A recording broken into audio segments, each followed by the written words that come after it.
আসসালামু আলাইকুম। দেশ বিদেশ টিভি থেকে হুসেন বলছি। আমার চ্যানেলে সবাইকে স্বাগত।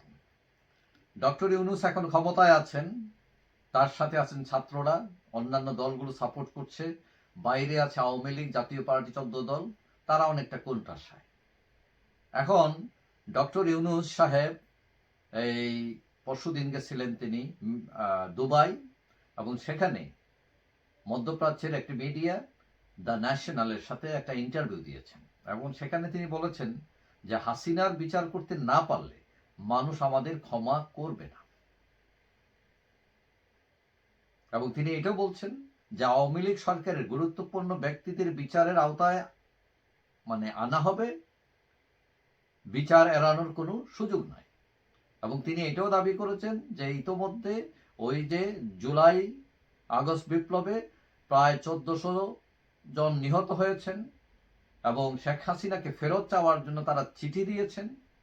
জাতিসংঘের প্রতিবেদনে শেখ হাসিনার অপরাধের তথ্য রয়েছে, এবং তিনি শেখ হাসিনা এবং আওয়ামী লীগের যে রাঘব বোয়াল যারা আছেন তাদের আইনি প্রক্রিয়ায় তাদের বিচারের কার্যক্রম চলমান, এটা তিনি দাবি করেছেন। এখানে কয়েকটি বিষয় গুরুত্বপূর্ণ। তার যে বক্তব্য সেখানে যে হাসিনাকে ফেরত চাওয়া, হাসিনা ও সহ সরকারের গুরুত্বপূর্ণ রাজনীতিবিদ, আমলা, তাদের বিচার এবং জাতিসংঘ প্রতিবেদন।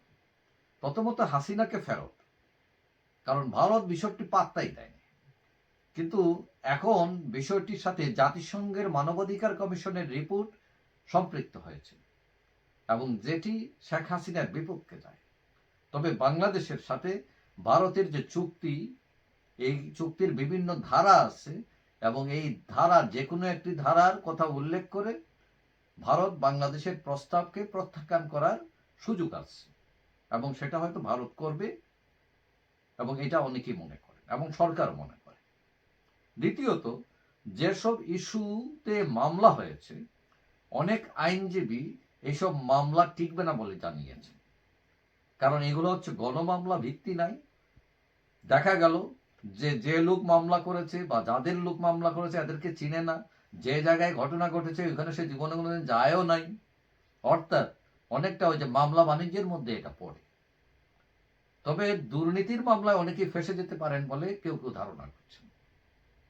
তবে আওয়ামী লীগ আরেকটা বেকায়দায় পড়েছে, সেটা হলো মরার উপর খড়ার গা। সেটা হলো জাতিসংঘের রিপোর্ট। এখন ইউনূস সরকারের রিপোর্ট কোনো দেশে যত সহজে মানুষ কোনো দেশ উড়িয়ে দিতে পারবে, জাতিসংঘ রিপোর্টটা কিন্তু এত সহজে উড়িয়ে দিতে পারবে না, কারণ জাতিসংঘের একটা গ্রহণযোগ্যতা আছে সমস্ত বিশ্বব্যাপী। এখন আওয়ামী লীগ এবং হাসিনার ব্যাপারে যে বিশ্বে যে অবস্থান, এটা অনেকটা জটিল হয়ে উঠেছে এখন। তবে কথায় আছে, যত মুশকিল তত আসান। ব্যাপারটা নির্ভর করে যে আওয়ামী লীগ তা কিভাবে মোকাবেলা করছে। আওয়ামী লীগের বিশাল বাহিনী আছে, এমন কোনো প্রফেশন নাই। শিক্ষক, বুদ্ধিজীবী, আইনজীবী, লেখক, সাংবাদিক, সব ক্ষেত্রে তাদের লোক আছে। কিন্তু এইখানে যেটা সমস্যা দেখা দিয়েছে সেটা হলো নৈতিকতার শক্তিটা হারিয়ে ফেলছে আওয়ামী লীগ, এবং এইটাকে ওই যে রিসেট বাটন টিপে তাকে আবার প্রতিষ্ঠিত করতে হবে। কিন্তু প্রশ্ন হচ্ছে ওই রিসেট বাটনে কে টিপ দিবে, এবং এটা আওয়ামী লীগকে ঠিক করতে হবে। যাই হোক, সবাই ভালো থাকবেন। আশা করি দেখা হবে অন্য কোনো ভিডিওতে ইনশাআল্লাহ। আল্লাহ হাফেজ।